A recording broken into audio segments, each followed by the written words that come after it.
நல்லபடியாக வந்து கொடுத்துருக்காங்க. ஸோ அந்த வகையில் இந்த வீடியோவில் என்னுடைய எஜுகேஷன் கோஆர்டினேட்டரோட லாஸ்ட் மீட்டிங் இது. ஸோ அதனால் நானே ப்ரெசென்ட் பண்ணலான்னு சொல்லி நானே ஆப்பர்ச்சுனிட்டி எடுத்துக்கிட்டேன். ஸோ ஃபஸ்ட்டு ஒரு ஆட் ஒன்று நம்ம இதை எத்தனை பேர் பார்த்துருக்கோன்னு தெரியல. இந்த ஆட் வந்து எல்லாருமே பாருங்கள். எத்தனை பேர் பார்த்துருக்கீங்க, உங்களுக்கு என்ன புரியுதுன்றதை சொல்லுங்க எனக்கு. एक दिन हमारे गाँव में किसी ने नहाने का साधन रख दिया।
एक दिन हमारे गांव में किसी ने नहाने का साधन रख दिया। இதில் ஒவ்வொரு எல்லாருக்குமே வந்து என்ன இந்த ஆட்ஸில் வந்து புரிஞ்சுக்கணும்னு நினைக்கிறேன்.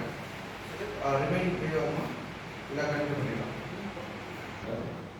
ஸோ இந்த ஆட் வந்து சொல்ல வர விஷயத்த நான் என்னவா வந்து பார்க்குறேன்னா, என்னோட புரிதல் என்னன்னா, ஒரு பாலைவனத்தில் ஒரு ஷவர் ஒருத்தவங்க வந்து எடுத்து வந்து வைக்கிறாங்க.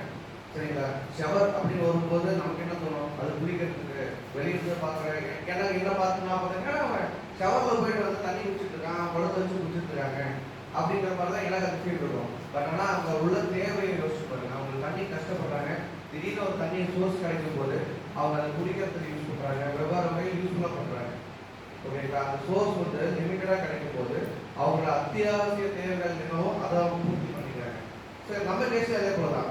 நமக்கு வந்து ஒரு நாளைக்கு ஒரு குடம் தண்ணி தான் கிடைக்குது. அப்போ நம்ம என்ன பண்ணியிருப்போம்? 2 குடம் தண்ணி தான் கிடைச்சிருக்கோம். அப்போ நம்ம என்ன பண்ணியிருப்போம்? அப்புறம் டேப் வந்தது, டேங்க் வந்தது, அப்புறம் வந்து சர்ப்ளஸாக தண்ணி வர ஆரம்பிச்சிருச்சு.